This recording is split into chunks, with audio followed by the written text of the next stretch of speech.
Okay, recording is in progress, and we are in chapter 4 of Pirkei Avot.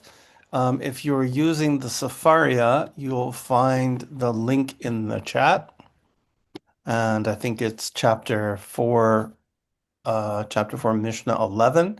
But it also depends on your edition. All the editions have different numbering. My edition, if happen to be using the Koran, is for chapter 12. I'm actually going to go back. I'm at chapter 13, rather. I mean, Mishnah 13. And I wanted to go back a little bit, just to kind of share a couple of thoughts that I had about this Mishnah afterwards.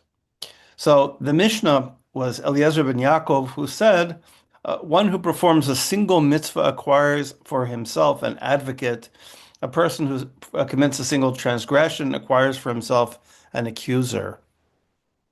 And I was kind of looking over the writings of the students of the Kotzker Rebbe and a couple of other Hasidic sources, and I realized that I forgot to talk about a very important idea. And the very important idea is that the actions that we do, right, at least in Hasidic philosophy, the idea is that the actions that we do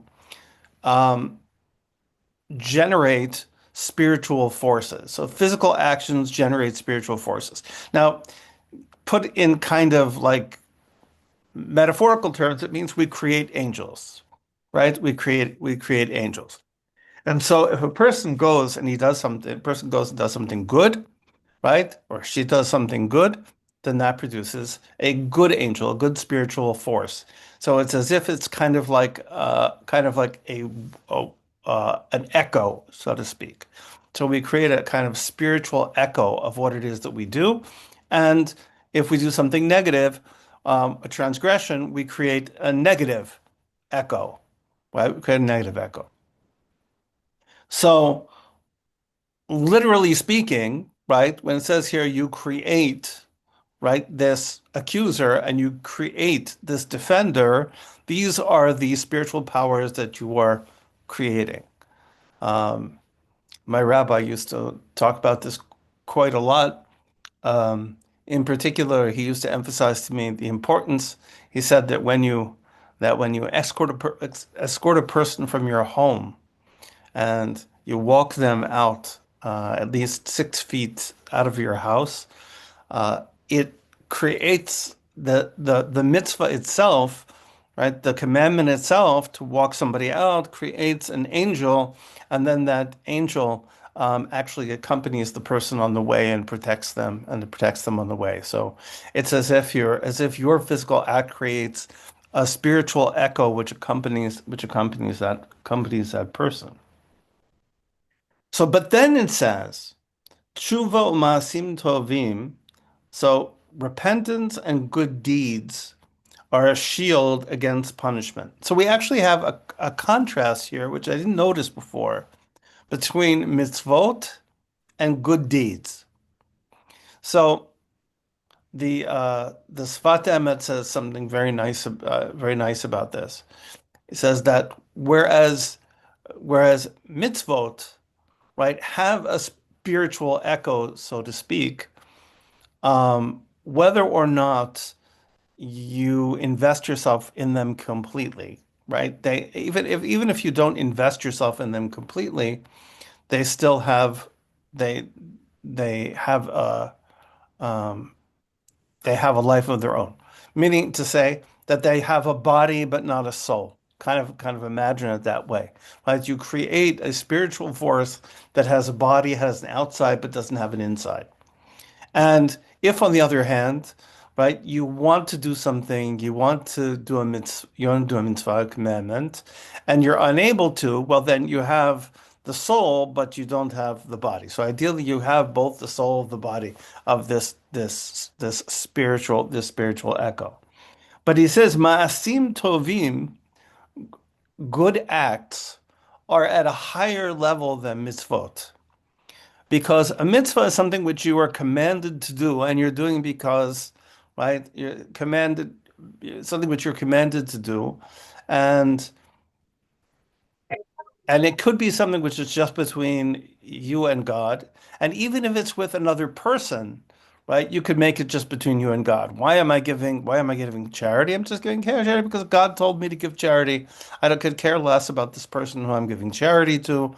But a good deed is something that's both for the benefit of God and also for the benefit of another person, and therefore has even as a higher level.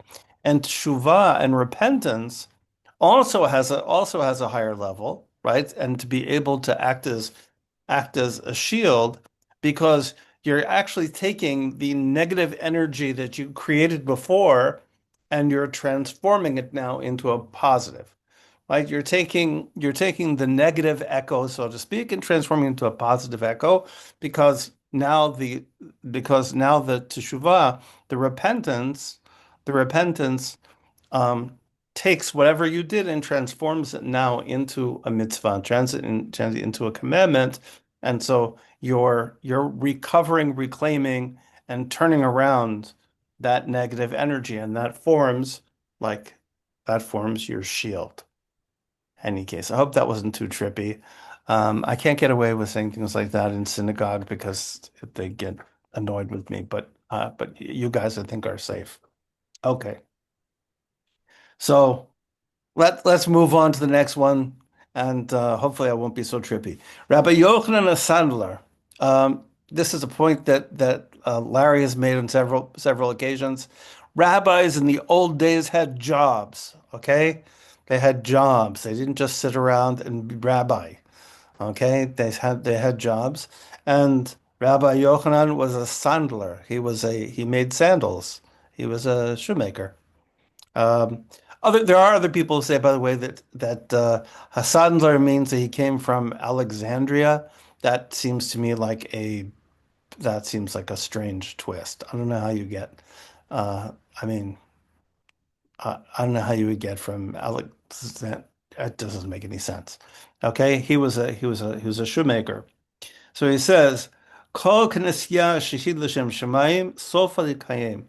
So every gathering, the word Knessia is related now, of course, now in Israel, right? What do they call the parliament is called the Knesset, right? The place of gathering. Um, in in modern Hebrew, synagogue is called the Beit HaKnesset, right? The house of gathering. In and Arabic, for Arabic-speaking Jews refer to a synagogue as knis, which, by the way, is also what I believe what Arabic-speaking Christians call a church, as I think also called knis. Um, so all kinesia, all gatherings, which are for the sake of heaven, in the end, they will have an enduring effect. So, first of all, if you know Pirkei Avot, you're going to say, wait a second, this sounds familiar, but I think you got it wrong. Well, no, I didn't get it wrong. In the fifth chapter, you're going to hear something very, very similar. The difference is that instead of saying gathering, it's going to say dispute. It's going to say dispute instead of gathering. And there's an interesting difference because there it's going to say that any dispute, right, for the sake of heaven will endure, and then it will say, for example, the dispute between Hillel and Shammai. So one way of understanding this is that when it comes to disputes, it requires an expertise. You have to be a great scholar saint in order to do disputes well, right? To do disputes, the Shem Shamayim, you have to be a Hillel or a Shammai. You have to be a great rabbi. You have to have some really great qualities. But a knessia, but a gathering, any gathering can be the Shem Shemaim can be for the sake of heaven, right? Any group of people, and in fact, right, the Sfas Emes, I'm very into the Sfas Emes today, says that's why you have this word call, all gatherings, right? All gatherings, right, can be the Shem Shemaim. right? All gatherings. So any time that people in, and to matter, one question is what makes something l'shem shamayim, right? What makes it l'shem shamayim? How do we know that something is l'shem shamayim? So Rabbi Mark Angel has a nice take on this. He says, why do we have to talk about? We have to talk about this because there's nothing more dangerous than a group of human beings. Okay? Human beings, when they get in groups, become incredibly stupid. Okay? We all know what a mob mentality is, and we also know what groupthink is, right? If we get people, well, I mean, all you have to do is look, watch your Facebook page, okay? You can see, right, the stupidity of human beings in a group, right? You can see it very easily on any Facebook page, particularly on my posts, right? You can see, you know, it, it's it's right there for everyone to see. And part of what happens is that you get this groupthink. So when the Sanhedrin existed, when there was a uh, excuse me, when there was a kind of parliamentary council for the Jewish people, the rule was the rule was that those people that the people in the outer rows, and I think that Larry mentioned this also before, that people in the outer rows were given the first right to speak. Okay, so the least experienced and the people of the least stature were allowed to speak first. The reason being that if you allowed the people who were of the highest stature to speak first, everybody would agree with them, right? It would become just an echo chamber, right? The head of the Sanhedrin would say one thing, and everybody would say, "Okay, we got to agree with him. He has all the authority," and so on. So the people with the least authority, with the least experience, would get to speak first, and even people who were spectators. There were people who were students of those people who were seated at the benches, right? They were also allowed to speak. And if you came to a case, if you came to a case where there was a universal verdict, this was in the case of a capital case, if there was if there was a verdict in which everybody agreed, right? You had an absolute consensus, then that would be thrown out and the person would be released because it was very clear that the person didn't get a fair trial. There's no way, right? There's no way that there's nobody to bring another opinion. If there's no opinion, that means there's something wrong with the process. So according to Rabbi Mark Angel, so part of what makes something the Shem Shemaim is not just intention, right? Not just the intention to be a gathering for God, but the way that we go about it in such a way that we are seeking truth together, right? That we're engaging in practices as a group that are going to encourage like truth, beauty, justice, and all the other good stuff, right? As opposed to where it's very easy for groups, of course, to go the other direction, right? We know that that's the case. And so and it says the sofa likayim is a very interesting expression because literally in the end will have an enduring effect. Like the fact is that a lot of the stuff that we do has no lasting positive impact, right? If I go out with my friends and we go to, I'm trying to remember the name of the place. Was it something in Buster's? I don't know. It's like I don't know, it's a place where they have like games. Dave Okay. and Buster's. What is it? Dave and Buster's. Dave and Buster's. If I go out to Dave and Buster's with my pals, okay, and I drink a couple of brewskis, chances are, chances are that nothing that's going to change the world or change any of our worlds for the better is going to come out of that gathering. Now, I'm not saying that it couldn't. Okay, I already said, Kol Pnei L'Shem Shamayim. Maybe it could be L'Shem Shamayim. Maybe that's possible. But generally speaking, generally speaking, it's not going to produce anything that's going to be of lasting good, right? Because what am I doing? We're not talking to each other. We're just playing stupid games, and we're drinking beer, and we're not. Okay, there's nothing going on there. There's nothing about that situation that's going to produce something of lasting value.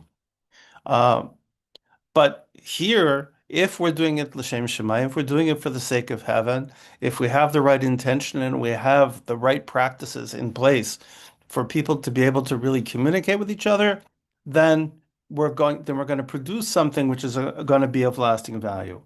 And says she'einu l'shem shamayim, and then we have and those gatherings which are not for the sake of heaven. It says ein sof l'kayim. It says in the end they're not going to produce anything of lasting value. They're not going to produce anything um, at all. And I think it's really important, especially when it comes to religion, to realize how dangerous, groupthink is. Um, it's an extremely dangerous thing. It's amazing how fast that can kind of take over in a community. Um, uh, it's extraordinarily dangerous. And here it's saying, listen, pay attention when it comes to gatherings. Make sure you're doing it in a way which has the right intention and has the right execution to bring about something which is really good. So, thoughts, objections? Is there sort of an implication that the intent is part of what determines that? For Or sure. because if we're, I mean, Lahavdil, like you're going to Dave and Buster's with a bunch of friends in order to reconcile some kind of problem that developed among you. So that's different That than, could, right. I could say you don't for sure know. that could be L'Shem Shemayim. I know I want to be careful with myself. For sure that could be L'Shem Shemayim. It may be unlikely. It may be unlikely, but it could be L'Shem Shemayim, right? If I'm doing something to repair, right, to repair relationships, we do all sorts of things to repair relationships, right? And on the other hand, if you're in a situation in which you're getting together with Kavruta for the purpose of pounding him into the ground, Right, yeah, exactly. Right. Right. And this can't is, tell from a silent video does not tell you enough. yeah, I mean it's yes, yes. That is certainly true.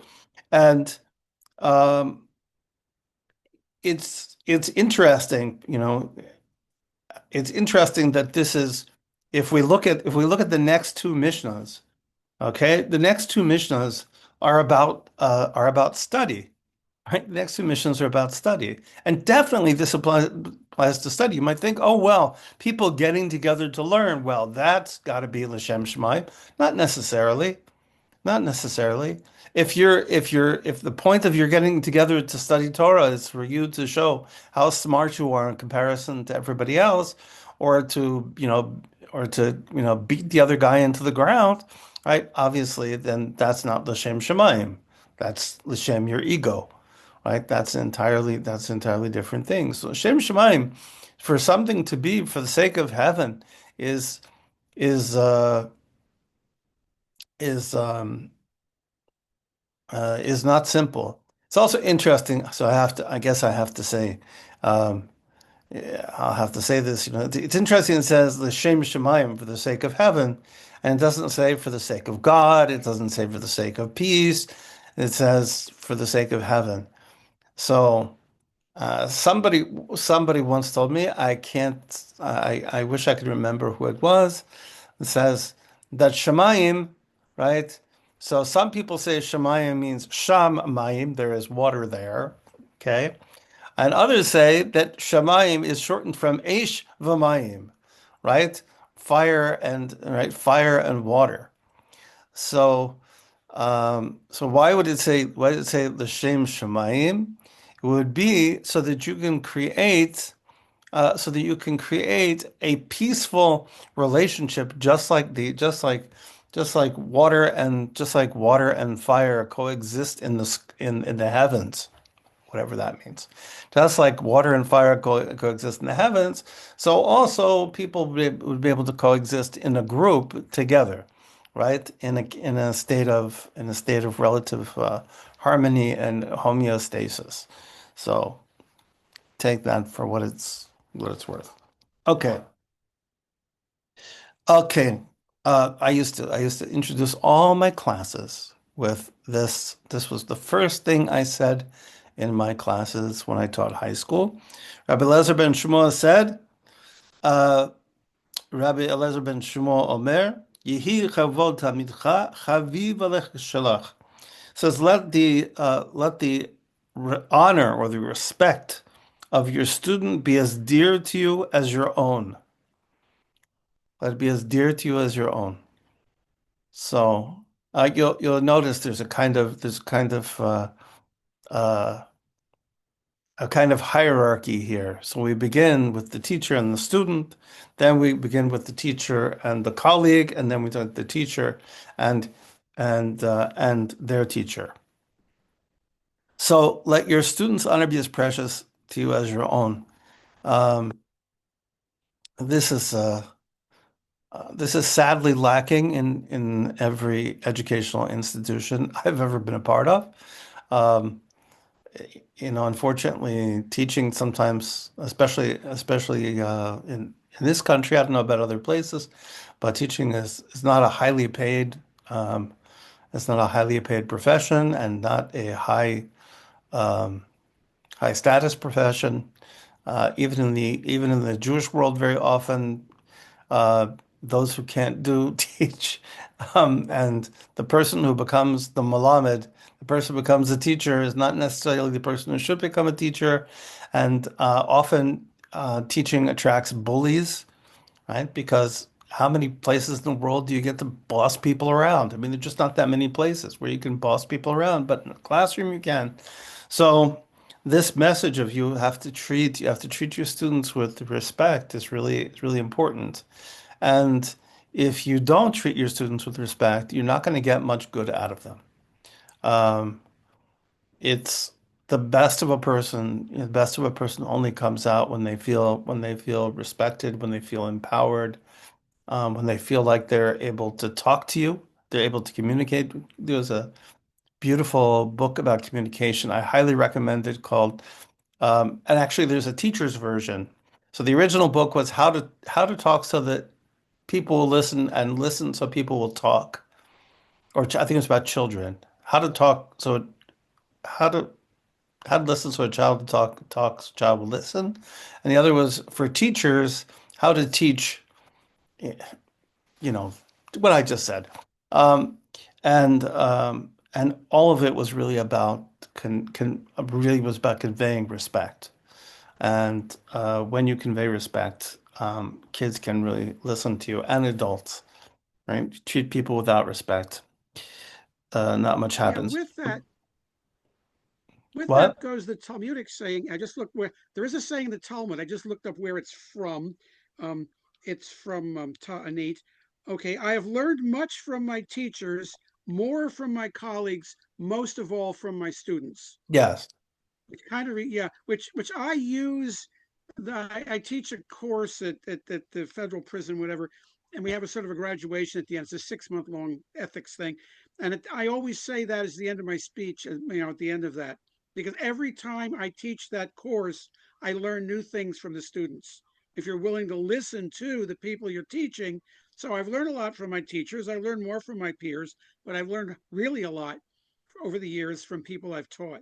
So Yeah. anyway, that's from Yeah, no, that's I would say I need 7A if you want the Talmudic reference. But anyway, I'm sorry Caitlin's not here, so I could say this. But I mean I learned tremendous amounts from my students. I mean still I do, obviously. I mean here you guys are. I learned a lot from you guys. And I don't know if I'm really a teacher in this. I'm like a facilitator. I'm not exactly a teacher in this particular case exactly, but I don't really qualify to be a teacher of anybody, but none of you at least. but but yeah, I mean, we learn a tremendous amount. I mean, you can learn a tremendous amount if you respect what, especially if you're dealing with little kids, especially if you're dealing with little kids, but also people. Uh, I taught a night school class for older people, and I learned so much. I learned so much about everything, just by hearing people's stories and just whole different perspective. And then finally, and then talks about our friend. Kavod chavecha kamara rabach. And he says, and your reverence for your colleague should be like your reverence for your teacher. You know, the chaver, the person who is particularly who learns Torah with you, your colleague in Torah, is extremely important in Jewish learning. It's there's this idea, that the Torah is learned like a knife, like swords sharpening swords. That's the analogy, right? Swords, right? That people sharpen each other, right? That when you're learning with somebody, they help you to see perspectives that you couldn't see for yourself, give to provide information, context, and so on that you couldn't find for yourself. And so to have, and not only that, but also that the relationship that the learning of Torah takes place within that relationship, and a horizontal relationship of friends is there's an ease in that, there's an ease and a comfort to it that doesn't exist with a teacher. So it's easier to ask questions. It's easier to explore together. So there are lots of ways in which, having a chaver, having a person who's a friend is really one of the most educational experiences. So if any of my chaverim are listening to this right now, no, but really, it's an important relationship. And finally, it says Morah Rabach Kamura Shamayim, and the honor of your and the it switches from kavod to morah. The fear, the awe, the awe of your teacher, the fear of your teacher, like your fear of heaven. So, um,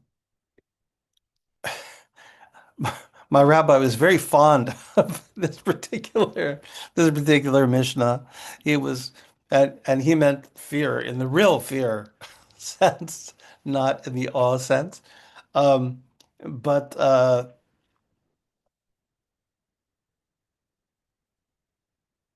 why would your fear of your rabbi be, right? Kumara Shemaim. And it's really because your rabbi your rabbi is your connection, is one of your connections to Shemayim, right? It's that your rabbi, right? This is referring to your, by the way, all the commentators say, does this mean any rabbi? And sometimes people, when they, we use the word rabbi very loosely, right? My rabbi, that means that, the rabbi of the rabbi of my synagogue, who I might like or might not like, might have a relationship with. Maybe I don't have a relationship with him. But here it's referring to your Rabbi Muvak, right? To the person who is your main teacher, the person who is your spiritual guide. Okay, so that person who is your spiritual guide, because they're a link and a connection, right? They're a link and connection to divine knowledge, right? Therefore, it's as if, right? It's as if you're in awe of them, like you're in the awe of heaven, because they're really carrying that.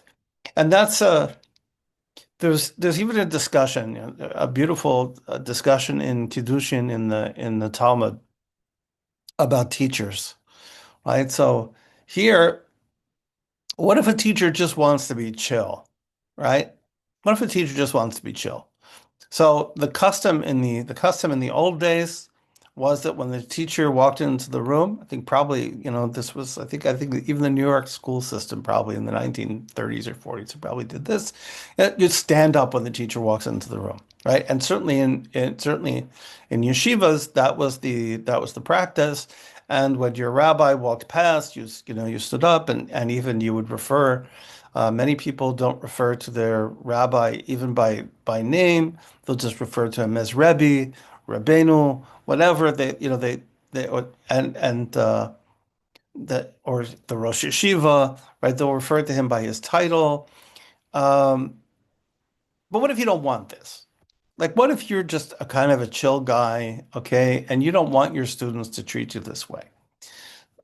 So the Talmud raises that question and says, you're right, because you would think, right, if you're a parent, right, if you're a parent, everybody agrees that it's your right to do that.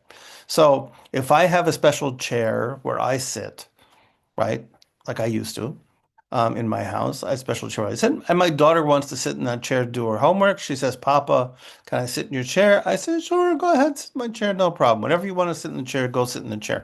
I can give up on my honor, okay, even though it's my chair. Okay, I can say, okay, it's not a big deal, go ahead, right? And and any other, like, I can tell her, don't stand up for me, don't do this for me, don't do that for me. I can say that. But a Torah scholar, the question is not so simple. Because the question is, why are we giving honor? Why do we have mora? Why do we have fear? Why do we have awe of our rabbi? We have awe of our rabbi because they represent something. Because they're representing the Torah, because we're honoring the Torah that's inside of them. So the question is, are you allowed to give up on your honor if that honor doesn't really belong to you? Right? It's not yours. It's not yours. The honor belongs to the Torah. They're only honoring you because of the Torah that you have and the Torah that you've imparted to them. And so therefore, maybe you're not allowed, and I think that's the majority opinion, is you're not allowed to give up on your honor because it's not yours to do. Now, there are arguments against that because we say, Tein chelkeinu b'Toratecha, give us our portion in the Torah. So the Torah I learn arguably now belongs to me, right? The Torah that I learn is now mine. And if I don't want to demand fear or honor for it, I can choose not to. But in general, a person should treat their teacher with great respect and awe. Okay. Yeah, in a courtroom is the same thing. You stand when the judge comes in. Right, And the right, judge is not. You don't even know who the judge is. I mean, I've been there as advocates for people. You might not even know the name of the judge. You're right, honoring the position, right, the title of the judge. So everybody stands up and sits down. So it's right, very similar, right. you know. Because they're representing the state, right? They're representing, right, the Exactly. Right. justice Yeah, they're system. representing the state. So Right. right. Yeah. Okay. Thoughts? Okay. I don't count. Okay. I don't count. Nobody has to give me any mora or kavod or anything like that. I don't count. I don't count. I promise you. Okay. Rabbi Yehuda. So Rabbi Yehuda says, Have zahir b'Talmud. So a person should be careful when they study. Careful when they study. The word zahir is a great word. It means careful. Um, it's related to the word zohar, if you want to be kind of cool, related to the verb to shine a light on something, to be resplendent. So to be careful is to shine your flashlight, right? Is to shine your flashlight. And to be careful is so also you could mean here, if you want to be a little bit mystical, right? Haveza here but Talmud, you should be lighting up your learning, right? Your learning shouldn't be just something which is dark and plodding and boring, but should have a light to it. But here it means usually careful. Be careful. Why? Sheshigat Talmud Ola Zadon, because a mistake, an inadvertent error in learning is counted as if you did it on purpose. So, okay, how can that be? Right? So here it's talking about, imagine really it's talking about the study of law. So if you're kind of lax in your study of a particular legal problem, and that laxity leads you to make a mistake, then you get blamed for that laxity, as if, right, as you did it on purpose, because while making the mistake was not done on purpose, the laxity was done on purpose, right? The failure to pay attention to your learning and to be really careful, was um, was was the mistake. So that's why yes, Larry. I just want to make sure I get this. So you're saying that if you literally misunderstand the text, I certainly have trouble when I'm reading text, especially if I'm foolish enough to do it without a teacher and a guide. I'll read something and I think I understand what it says, and then when I talk with an expert, they tell me I misunderstood it completely. You're suggesting in that case it would be beshogeg, it would actually Only be legitimately accidental, rather. because you were stupid enough to learn it without a guide. All right. You said it. I mean, Yeah, I I, did. yeah. I mean, I think that's I mean, so look, obviously mistakes. Everybody makes mistakes. I think that's, everybody makes mistakes. But here the question is whether or not there was a negligence involved.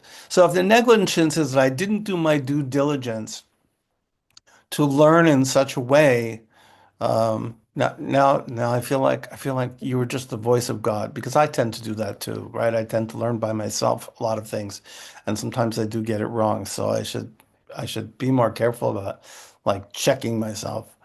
May, Um, may I offer an alternative theory? yes. The reason that it counts as deliberate, I think, is because once you've learned something wrong, if you then turn around and teach that something wrong to someone else, then they will in their turn follow what you said, and they will be acting, deliberately, because but they'll be Ah, acting deliberately wrong because of your inadvertent wrongness. yes. Yeah. Very nice. Very nice. Although it's interesting because then, I mean, there's a whole, then there's always the question of, like, so then whose sin is it? Is it theirs or is it yours? I guess it becomes yours, right? Because you led them in the wrong direction, so it becomes yours. So yeah, I guess that would make sense. So you sort of acquire their Say uh that their their willful action. you Yeah. might this that might also supplement this. When they follow your wrong teachings, they're doing it b'shogeg, but you now get a bit because of their behavior, you get a bemazed because they Right. did deliberately because you led them astray, Right. perhaps. Right. Right. Which is, the one of the biggest crimes you can do is to to lead people in the wrong direction. Malka? Malka. So I would say, I mean, of course, it's just interpretation, right? That it's more a cautionary tale about being present, being doing your best and not being passive when you're paying attention, when you're learning. Just because there's so many different interpretations between rabbis that disagree. So you can't say, well, every single one of them, there's only one who's right. So then the rest of them are all sinning or guilty because they're incorrect. I think it's less about being incorrect to me and more about are you it's kind of like there's two kinds of children in class that get a bad grade. There's the kind that doesn't pay attention, and Hmm. I think that's the one that they're talking about. And then there's the one who just gets confused. He's paying attention, he's trying his best, but it doesn't fully make sense. So that's, a learning issue.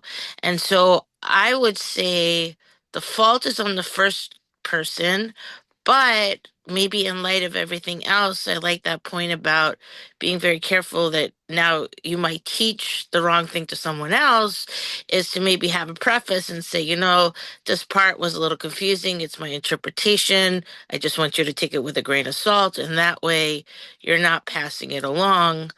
But you're still saying, well, it's food for thought. What do you think? And a separation between, because only so many people are going to take it literally. There's going to be perspectives, so that's just my kind of take on it.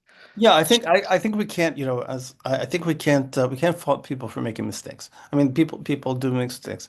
Although this word zahir, to be careful, also could mean, I mentioned that, like, to shine a light. It also mean, like, might imply, like, seeking explanation, right? So, like, there are people who learn and they just want to sort of take it at face value.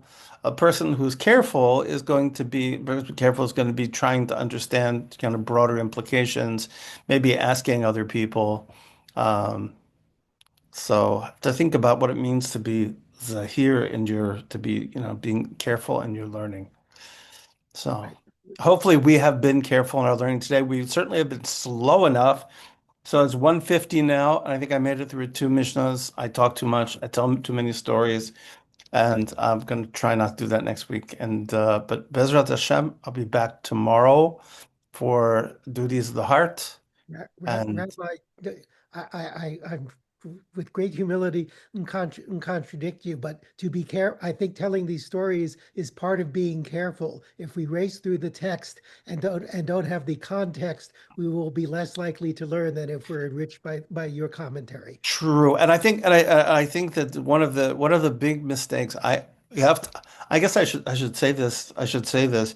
One of the reasons why I wanted to do this class is because in my synagogue, they have this thing where during a certain part of the year, during between Pesach and Shavuot, they speed read one chapter of Pirkei Avot per week. They speed read it. They never talk about it. They never discuss it. They speed read it. And I was so annoyed by this every single week that I decided that I wanted to do this. Um, and that was so this is a reaction to the speed reading. And then I would try to talk to them about it. I don't know, have any idea what it says. No clue. I just speed read. So, although I must say that the Moroccan speed reading is better than the Ashkenazi speed reading. They have a nice little tune for it. That's kind of a nice tune, but still, it's just not learning. So, and definitely not Zahir, definitely not careful. Okay, so I'll be back tomorrow, and maybe I'll see if I can, let me see if I can find the Pirkei Avot. If I can find the Pirkei Avot tune, I'll try to post it so you guys get to hear what it sounds like. Okay, have a beautiful day, and then tomorrow we're back. Thank you. Bye. God bless you all. You too. Bye bye. Thank you.